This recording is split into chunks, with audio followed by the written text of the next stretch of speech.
okay? I went to Etiwanda High School, graduated many, many years ago, 1992. Graduated Etiwanda High School, played at a junior college called Riverside City College for a Hall of Fame coach named Dennis Rogers.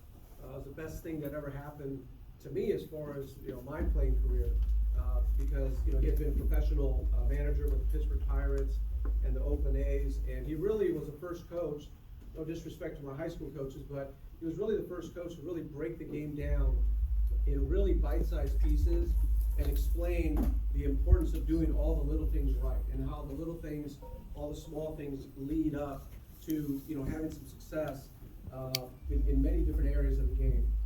And I'm going to talk to you guys about this later on. He was also the first coach to introduce me to the mental side of the game, right? Which is a great separator between a lot of players.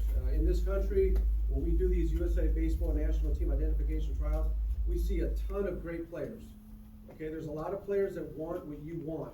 And if you look at that map, for example, I want you to look at that whole red area. It's called the Southwest region. I cover those 6.5 states. From Hawaii, half of California, which is Southern California from Bakersfield down. I do tryouts in Nevada, Arizona, Utah, Colorado, New Mexico. And then also, when you see that little gray area, I also do the South region, which is Texas, Louisiana, Arkansas, Oklahoma, and Kansas. Okay, and so I see players in these 12 states that want what you want. Okay, we're going to get into what makes good players, average players, good players, and great players, right? And so one of those things is what my coach at Riverside City College taught me, Dennis Rogers, which is really the mental side of the game. Okay, and what you guys do out here, once, twice, 3 times a week here at EM, most of the work that you're going to end up doing, a good portion of it is going to be physical work. You have to go through the reps, you have to go through the necessary, work as far as learning how to stretch, taking care of your arm, taking care of your body, arm care routines, right? Because you guys play a lot of games, the hitting, the speed and agility, the defensive part, all kinds of things. But what you're going to find out is when you start leaving, let's say, this little area, and you start playing teams from Las Vegas, or teams from Phoenix, or teams from Houston, or teams from Dallas, you're going to see, hey, those guys are just as good as we are. So what separates one 12-year-old from another 12-year-old from one part of the country, or what separates a 14-year-old from another 14-year-old, or a 16 and 16, et cetera, et cetera. And what you're going to find is not only, at some point, the skills are going to be pretty much the same. It's going to be what are the little things that you're doing outside of the physical that helps separate you from the other guys, okay? So raise your hand and give an example of a little thing that you can do outside of the physical that can help separate you from other players your age or your skill set. Who has an answer? Yes, sir? You can hit off a tee. Get off a tee? Yeah, you can hit off a tee, and that's part of the physical, but you can do maybe some mental reps. You know what that means? Okay, what do you think mental reps are? Like thinking how you're going to make contact and barrel up the ball. That's right. Okay, have you guys ever visualized before? Okay, I'm gonna tell you when you guys visualize all the time. When you guys are in school and you guys doze off, days off, right? You kind of look this way and you're going, hey, Peter, huh, what? Okay, you're visualizing something. You're visualizing either recess, or you're visualizing your game, or whatever it may be, but you're off somewhere else. If you use that properly, and if you learn how to practice that, right, you can actually gain great benefits from it. And if you use it for your, if you think about baseball, you can mentally repeat your swing, can you not? Okay, your absolute best swing, you can mentally visualize that and do 50 mental, visual swing reps. Yes or no? Yes. Yes. And if you do it consistent enough, right, at a high quality, what you're going to find is oftentimes that's just as good, not a replacement, but sometimes just as good as some physical reps. So sometimes it's just as important to see it happen before it actually physically happens. You're going to need that you're going to have to incorporate that as part of your overall development. Right? You got to keep that in mind. Now, here's the dangerous part. If you're the type of player that talks negative to themselves, right, and you beat yourself up mentally, and you visualize things going wrong all the time, that can also hurt you. Have you guys ever done that to yourself? Okay, raise your hand. Raise your hand if you've ever, talk smack to yourself, I guess, is the best way to put it. Okay, that's good, okay? Now I'm gonna give you a little secret, right? This not only applies to, baseball, but also to school and down the road to life. This is my opinion. Unless you're religious, right? I'm not trying to get religious, but unless you have a religious belief and you believe in, whatever you believe in, that's fine. But the most important conversation that you're gonna have every single day of your life is gonna be with yourself. Okay, you guys know that inner voice that talks to you every single day. Okay, who is that? That's you. Okay? You have to monitor how you're talking to yourself mentally. And if you're beating yourself every day, it's gonna show up in many areas of your life. If you're that guy that kind of hypes himself up, how many of you guys do that? You become your own hype man, right? Okay? You need that. Okay, you're gonna need that for sure in this game. Because what's gonna happen with just the game of baseball, there's just a natural failure to it, okay? There's a built-in, the way the rules and the way the game was constructed 150 years ago, it was designed for players to have a lot of what? Failure. Okay, there's a lot of failure built into this game. And parents, it's very, very, very important for you guys to remember this, because it's not easy. The guys that you see on TV, on MLB Network or whatever, they make the game at times look very what? Easy. I mean, to the point where we're going, geez, that's it? It's not, that's it. It's not, that's it. They just make it look very easy. That's why they're one of the top, 750 big leaguers in the world. They weren't always like that. Okay, at some point, whatever your favorite player was, or is in the major leagues, he was once an 11-year-old player.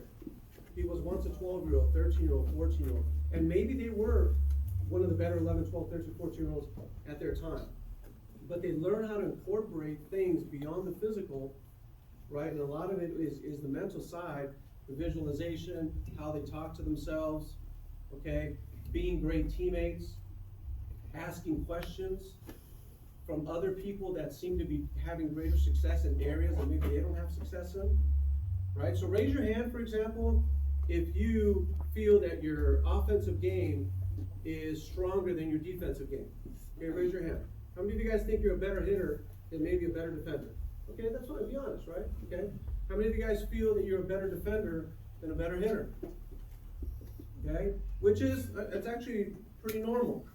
Why? Because hitting is probably the most difficult thing to do in all of sports. You're asked to hit a round object with a round object. Wait a minute, a bat's not a round object. Yes, it is, it's a cylinder. Okay, it's not a flat board. Okay, it's a cylinder. Okay, so you're asking to hit a round object with another round object that happens to be moving this way, this way, this way, this way, and it changes speeds and blah, blah, blah, blah, blah. And good luck hitting 95 to 100, right? Especially at that level. Okay, so for those of you guys that are ahead, defensively, and you're a little behind, offensively, learn how to ask questions of guys that are a little ahead of you, or seek answers from coaches or trainers that have those keys that you're missing. And you guys at this age, you're not expected to know everything. You never will know everything about this game. Impossible. Not even Mike Trout knows every single thing about this game, even though he makes it look really easy. Okay, so seek those answers. You have to have a mindset, a growth mindset, you guys I'm sure have heard about, and don't be afraid to say, coach, trainer, teammate, I'm struggling with this. Can you help me? Because there's going to be teammates that are going to give you a little tip to say, well, what do you do in the box? Well, I do this and this. Okay, well, look, I'm going to let you know what I do. Man, that works for me. It may not work for you. Okay, but you have to keep asking the question, keep asking the question. So understand that you're going to fail. And there's going to be times where you're going to fail bad for a long period of time. Okay, parents, you guys are critical in these stages. Okay, because if you are expecting perfection, you're doing it wrong. If you're expecting these guys to do anything that even remotely resembles what's happening on TV, you're doing it wrong. If you're comparing your son to a kid that's a year older, you're doing it wrong. If you're comparing your kid to what another kid, don't worry about that. You got to run your own race. Now, it's good to be competitive and see what other kids are doing. but you're very much in control of your own development. And parents, you guys play a key role in this, okay? So be patient with their development. And one thing a couple things I want to tell the parents is that post-game talk, especially in the car, and especially after a bad performance, is probably the worst thing you can do. Okay, so when your son's out there, and you know he's working hard, and you know he's competing, and you know he's paying attention to the game, and you know he's being a great teammate, and you're doing all these things, and he goes over 3 and he strikes out 2 out of 3 times, and the 3rd time he gets jammed and he makes an error to lose the game. I hate to say this answer, but that's just part of the game. That's just part of the game. And the worst thing you guys can do as parents is get in the car and say, I can't believe you struck 2 out of 3 times. I can't believe you made that error. What's the point of getting you all these lessons for defense if you can do the error? Okay, I guarantee you one thing, parents. When these kids wake up and they go to their game, they don't say to themselves, I can't wait to suck today. Okay, I can't wait to embarrass myself today. I can't wait to let my teammates down today. That's not the way they're geared, but it's gonna happen. Just like you guys, when you wake up and whatever you do for a living, you don't wake up and say, I can't wait to screw up at work. Okay, nobody does that. So it's in those moments, in my opinion, that oftentimes it's best not to say anything. The players need to learn how to mentally process what happened. And this is where the frustrating part happens with the parents, is literally 5 minutes after they get in the car, and let's say they or the team just had a terrible outing, right? And they lost to a team that they should have lost to, right, et cetera, et cetera. I guarantee you within about 5 minutes, you're gonna say, Mom, Dad, can we go get some pizza? Can we go get some hamburgers? And you're gonna lose it. You're gonna be like, really? This guy wants to go eat pizza? Right? And he just stunk it up and blah, blah, blah, blah. To be honest with you, in my opinion, I think that's actually a good skill that they're showing. It shows the ability to flush it out, which you're gonna need in this game. You have to have the ability to have a very, very short memory. Now, in their 11, 12, 13, 14-year-old mind, they're processing it somehow. To however way their mental skills allow them to. So let them have their time, and maybe, when things calm down, the best thing is for them to come up to you and say, Mom, Dad, what did you see in my game? Well, I saw this, this, and this. Always start off with some positive things. Well, listen, you prepared well. I saw you hustling down at the field, blah, blah, blah, blah. And just keep it as positive as you possibly can. Because even though you'll surround them with great coaches, as you do here with this program, you guys ultimately are going to be their most important coach and their most important mentor, with or without baseball. And that's just a fact. Okay, so parents, please be patient. Kids, because I'm going to take a poll right here. How many of you guys, when you have a bad game, raise your hand, go through some sort of mental process of what happened that game? Okay, you think about it. Okay, all right. So raise your hand and give an example. If you have a terrible game, you let your team down, right? You strike out, the base is loaded when if you got a base hit, blah, blah, blah. What are some of the things that you do after the game to kind of process it? What do you tell yourself? Well, it depends, how I shook out, if I was taking pitches, Right. or if I was late, my swing, Okay. stuff like that. So. Okay. But you're giving a little checklist of what may have led to not having success. Okay. Somebody else raise your hand. What do you do after the game when you don't have some success to process the game? Yes, sir. If I have time to go home, I get off the tee. Okay. So you actually get back to it. Yeah. Okay, so it's like that old saying, right? You fall off the bike, you fall off the horse, you get right back on it. Okay, so parents, they're doing it in whatever way they can do it. All right, just be there in certain times just to support them, but don't beat them up. Okay, don't beat them up. All right, parents, because I'm going to start shifting in a couple things. Here's a couple books. Okay, this is a classic in the mental game world. I'm gonna leave these up. You guys want to take a picture? Called Heads Up Baseball. A friend of mine, Ken Revizza, who passed away a couple years ago. I didn't get my full background, but I used to coach at Riverside City College. I was a recruiting coordinator at Long Beach State, and Ken was a big proponent of mental game. He's really the first kind of psychologist that got into really sports psychology and helped out Long Beach State, Cal State Fullerton, Texas, when Augie Garrido was there, when Coach Horton went up to Oregon, went up there. So this is a good intro book. I'd suggest you sit down, go chapter by chapter and just learn, because you're gonna learn some things as well. And then later on, unfortunately before he passed away, they came up with another version, a little thicker version, Heads Up Baseball 2.0.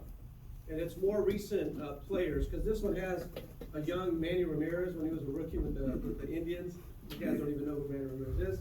And then this one version is Rizzo, which they know who that is. Anthony Rizzo. Anthony Rizzo, yeah. And then if you guys really want to get into a little deeper, this is really, the official Bible, if you will, of mental baseball here, the mental game of baseball. Harvey Dorfman and Carl Thiel, they worked with the Open Days back in the 80s. I'll leave these up here. I really encourage you guys to bring this up, okay? So, got a little sidetracked here because I always say to myself, if I ever get in front of kids, I want to talk about the mental game, because I always think that players incorporate that too late in their careers, okay? And so I want you guys to learn that. All right, let's look at those flyers, okay? Okay, what is USA Baseball? Anybody have an idea what USA Baseball is? Yo. What do you think? It's like where scouts will like kind of go up to teams and pick out people that they find as good prospects. That's pretty close, yeah. So USA Baseball is the national governing body of all amateur baseball in the country. And we basically have two goals. Number one, as a national governing body, we want to have as many kids in America playing baseball. Right? The Football Federation or Soccer Federation is trying to keep as many kids playing soccer, basketball guys, et cetera, et cetera. So we're trying to keep as many kids in America playing baseball. And then the second thing is we run what's called identification events to name and find and name the best players in the country and name them to what's called Team USA.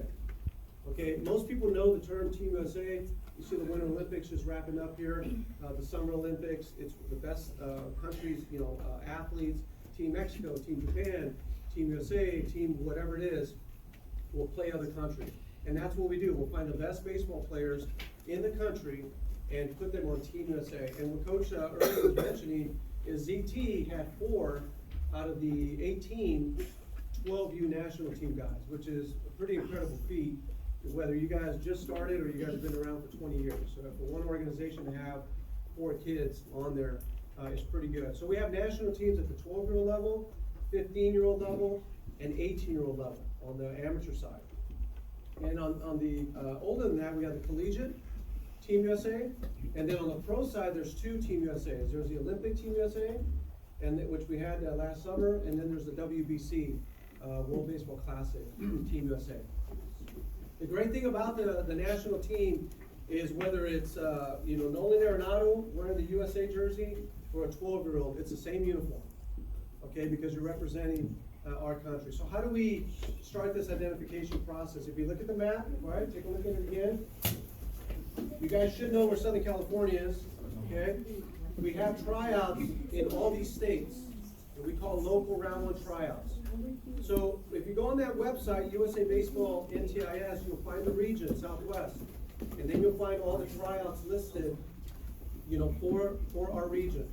There's going to be one this Sunday. There's going to be them from this Sunday all the way through June, just so you guys know. And there's going to be one Sunday in Damien High School. We're going to have the 12U national team coach, RJ Farrell from Orange Lutheran, is going to be conducting that trial with a couple other coaches. And then I'm actually going to be in Colorado. I'm going to do a tryout in Denver on Friday, Superior on Saturday, and Pueblo on Sunday. And then after that, I go to Arizona, then we go to Las Vegas, then we go to Phoenix, and in May, get to go to Hawaii, right? And for me, right, I get to do tryouts in Hawaii. Then Salt Lake City, and et cetera, et cetera. And we take the best players from those tryouts and move them on to a regional trial. It's called a round 2. And that's when now the better players from all the first round tryouts get together, and then from there we pick the best players and name the all-region Southwest team. And every other region is doing the same thing. They all play each other in August, right? A few of you guys were there last year. You play against other regions.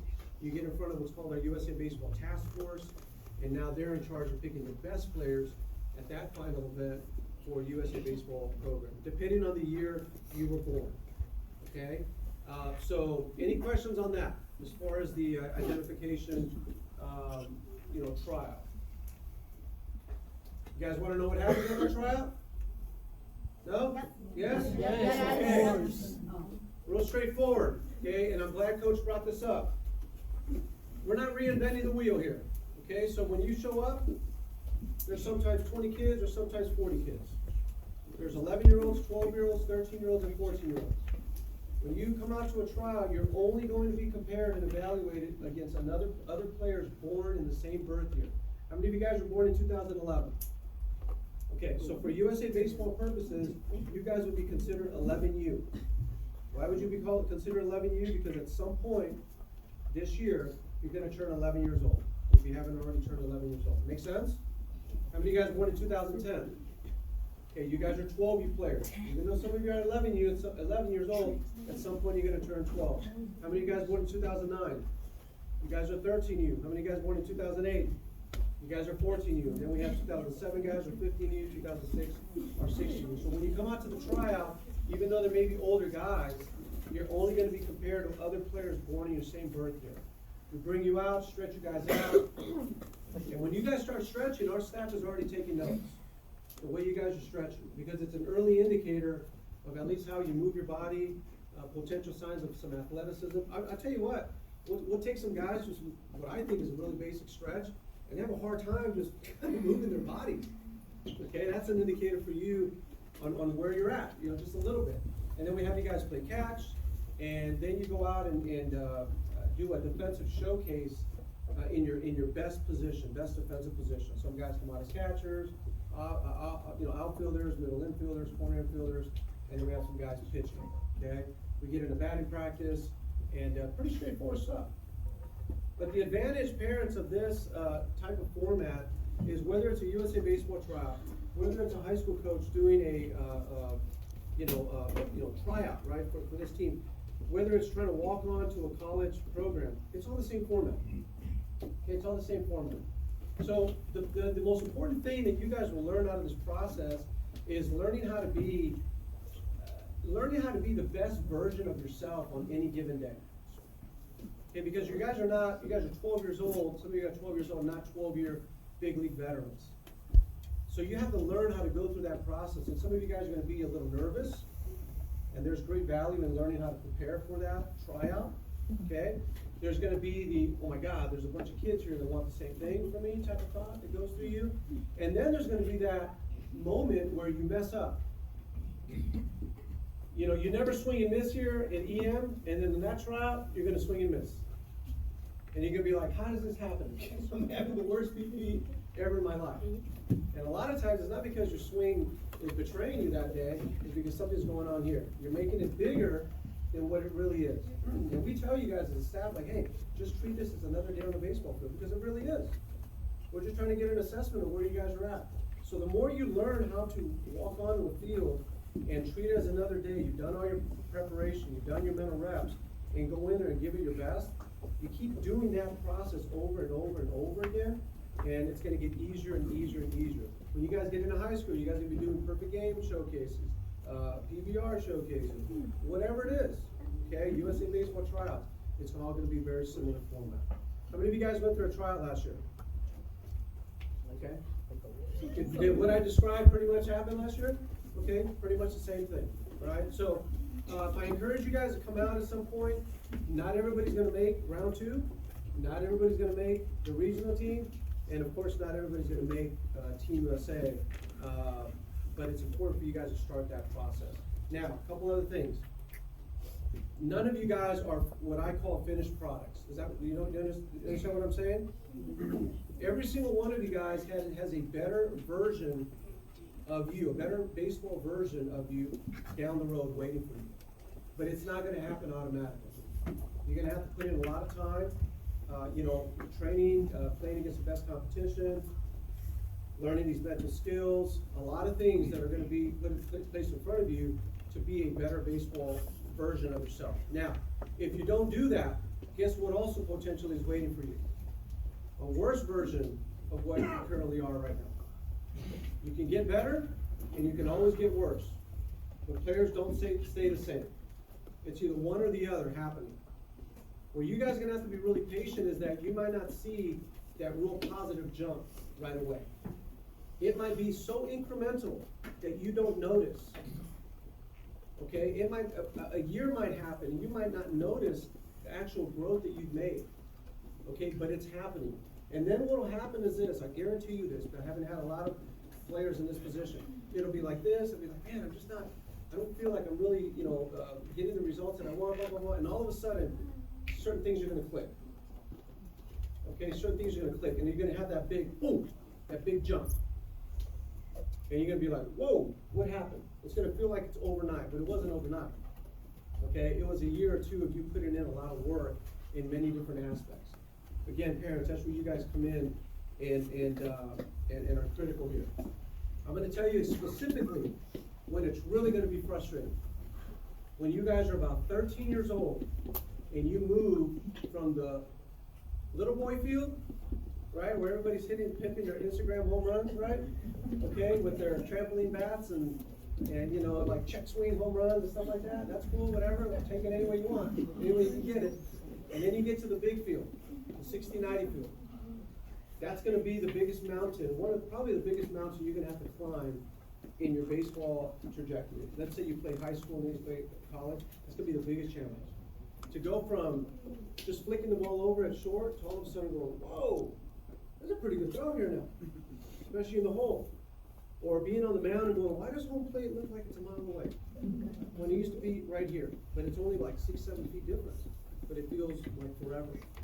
Okay, and that's where all this training that you're doing right now is gonna pay big dividends. So I'm preparing you right now mentally, and when you start getting into the transition, don't give up. Because what we see as a national governing body is that's the biggest drop percentage-wise of baseball players in the country, is when they have to go to that next big boy field. Okay, because we have a really good high school coach here at a good program, Ayala, and trust me, if some of you guys stick it through, he sees it, right, Coach? Yeah. He sees it even like the freshmen, sophomore, juniors, and seniors, the big difference, and he can tell without even knowing what team they played for. He can tell who comes in with some sort of idea about the game. All right, so be very patient in that year. Here's another thing that's going to be potentially frustrating. You're going to see some of your teammates take off really early, and they're going to be like, man, this guy's a dude. This guy's an absolute stud. Right? Again, remember, run your own race. I've seen it all the time. At the 12-year-old level, 11 and 12-year-old level, we'll see a guy that's right here. And another guy here that I'm looking at on my notes, I'm going, he's fundamentally sound. He's doing everything right.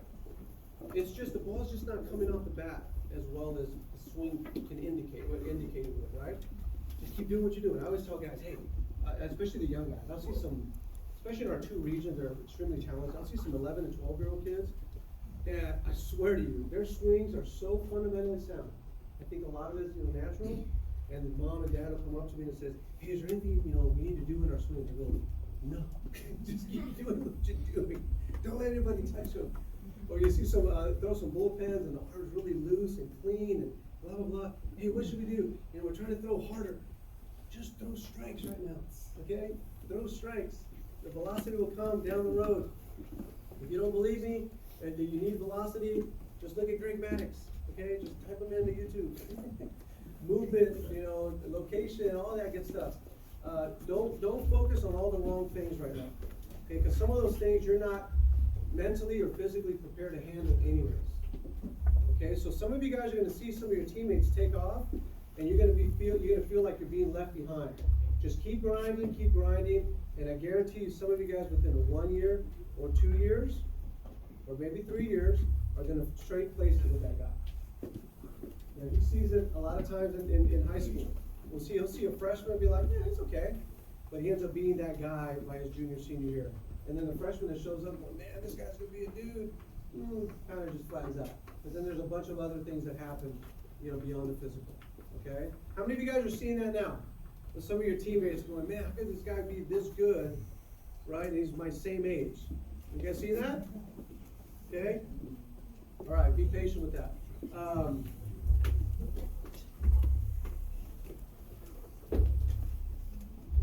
Okay, last couple things. I'm gonna give you a little thing here. Out of the 12 states that I cover, and I'm not being, biased here because I'm from Southern California, but I will tell you this. Southern California players are by far the best players in the country. Period. Okay, specifically, like the Orange County area, right? But the Inland Empire is right there, LA, San Diego, but overall, Southern California, from Bakersfield all the way down to San Diego, is hands down the best baseball players in the country. Do you guys know why? No. Okay, I'm gonna tell you why, okay? There's nothing special in the water, right? But I'm gonna go, like I told you, I'm gonna go to Colorado this weekend. And we have to do our tryouts indoors. You know why? Because it's gonna be 11 degrees on Friday in Denver. Okay, we can't do it outside. They have snow on the ground. So the average 12-year-old in the Midwest, let's say, because I do Kansas City, I do Oklahoma City, I do Tulsa, I do all those, areas right there. They don't have the weather that you guys do. In my opinion, that's not number one, but one. You guys know that about a week ago it was about 80 degrees, right? Yeah. Okay, today is like a rare California, we're freezing, it's 50 degrees, and we got the heaters on, and we got the beanies, right? We got the beanies and everything, because it's cold for Southern California. Okay, but that's not the norm. Okay, so how many of you guys played in the Perfect Game tournament this past weekend in Irvine? How was the weather? It was amazing. Well, you guys don't even know because there's nothing to compare it to. So you guys think it's always like this in other parts of the country. So you guys get a chance to play way more games than the average 11, 12, 13, 14-year-old in other parts of the country, especially when you're outside of the Southwest. Even Northern California gets way more rain, obviously, than we do. Number two, you guys have more facilities to train at. Okay, a 12-year-old kid in Wichita, Kansas, where's he gonna go? Okay, there's a couple of facilities, but that's about it. He's Wichita and that's it. The next, he's gotta drive 2 hours, whatever, to get to Kansas City, or whatever it is to get to Tulsa, right? There's not that many facilities to train at.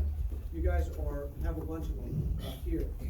The other thing, and this is what I've seen, a ton of former college coaches, former pro coaches, current coaches, pro guys, whatever, live in Southern California.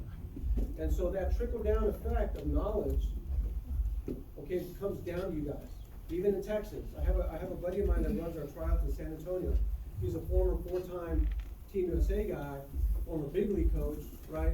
And he's there doing lessons every day, flipping. Okay, the former big league guy, former Team USA guy, and so imagine the information that his students are getting, right? Just because of that. Okay, Southern California is filled with it. So my whole point with you guys is there's no excuses, there's no reasons why you shouldn't get better living here, playing here, other than you creating roadblocks for yourself. Make sense? You have all the ingredients to put together. And then the last thing that you guys have in other parts of the country do too, is you guys have tremendous support network around you guys. How many of you guys, was the last time you guys thanked your mom and dad for providing the opportunities that they provide? Be honest, when was the last one? How many of you guys do it consistently, routinely? If you don't, it's okay. Is that about right, parents? Okay. Okay, so these things aren't free. This academy isn't free. This travel team isn't free. Training at EM isn't free. Your uniform isn't free. Your equipment isn't free. These tryouts aren't free. Tournaments aren't free. Plane tickets to get you to tournaments aren't free. Hotels, you name it. Now, that's on your parents. They decided to support you in that. But you learn how to be appreciative of it because there's other kids in this country that don't have those things. And they're just as good as you guys are. But they don't have that. So learn how to be appreciative with that, okay? So I'm vouching for your parents, okay? Make sure they say thank you guys for that. What questions you guys have for me? Parents, anything, fire away. I have a bunch of other notes, but I don't want to get too... Any questions on the tryouts or, the step-by-step or just anything as far as development is concerned? Players, come on, anybody. What?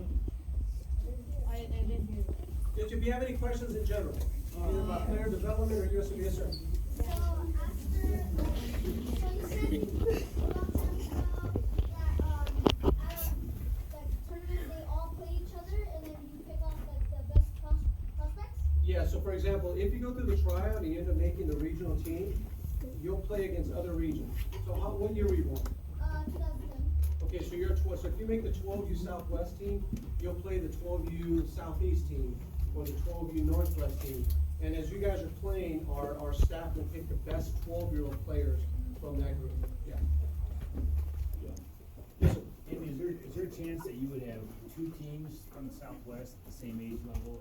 Yes, and I'm glad you brought that up. We will have two teams. There'll be two 11U teams, two 12U, 13U, 14U, 15U. We will have two teams of each, and they'll be equally balanced. I will say this, just so you guys know, that out of the 6 regions that you see there, the Southwest, like I said, it goes back to my SoCal example, is the most talented region.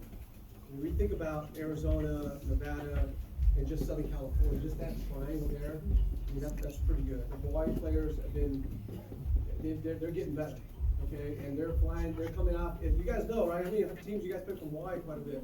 I mean, they're here every other weekend. It used to be 5 years ago where they would just stay there. They're coming over consistently, okay? So, and then the final event is called the USA Baseball Champions Cup. And the last 2 years, we did this Champions Cup, other than COVID year 2020, the Southwest has won the overall championship. So it's a very competitive region, yeah. Any other questions, parents? Feel free to ask, don't be shy. I'd rather that than get an email. I don't know if I missed this, but this is starting out tryout for This Sunday will be in Laverne in Gaming. You know, when you go on that website, when you find the regional website, from San Diego,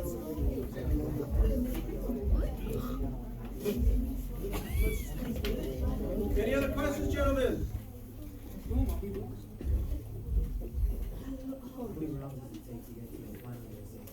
Yeah, how many rounds does it take to get to the final USA team? Good question. So, it ends up being a 3-round system. The first round is here, the local tryout. The second round is a regional tryout. And then when you get to Cary, North Carolina, the best players get pulled from there is the 3rd round. Yeah. And then depending on your age, the following summer, you'll either get into what's called national team trials or national team development program. It just depends on your age. Okay, so yeah, but that's a good question. Any other questions, parents? No? Yeah, very good question. Okay, thank you for bringing that up. So, in the front of that banner, that flyer, it says USA Baseball NTIS. And NTIS is National Team Identification Series. That is one program that USA Baseball offers. This is what we're talking about. That is the individual player identification route. Well, you're not going to come out as your team. You're going to come out as an individual player to showcase yourself. What the gentleman mentioned is we also have what's called the USA Baseball Futures Tournament. And that happened, how many guys played in the Futures last year? Okay, ZT is going to have a bid. There's only 16 teams in the country that are invited for our 10U and 11U, 16 and 16. And now you go out as a team, as ZT, and you play, let's say the Banditos, you know, from Houston. You play the San Diego Show. Let's say you play 12 from Texas, whatever it may be. And now that Futures is also an identification event. Okay, but the Futures is specifically to identify for this year's 12U national team. Good question. And then as you guys get older, at the 14U, 15U, 16U, and 17U level, we have week-long tournaments in Arizona called the National Team Championship. For some of you older guys, maybe had older sons, they used to be called the Junior Olympics. Okay, they still refer to that JOs, you know, guys that have been in the game for a while, they call them JOs. And that's another identification route, again, team-based for additional older programming. So that's, yeah, good question. Any other questions? If you don't come to the trial, it's okay. But parents, you have to invest in one of these books. okay? Go to Amazon, I'll leave it up here, and it's one of the best things you can do, okay? You guys good? Yes. Any questions, parents? No. All right.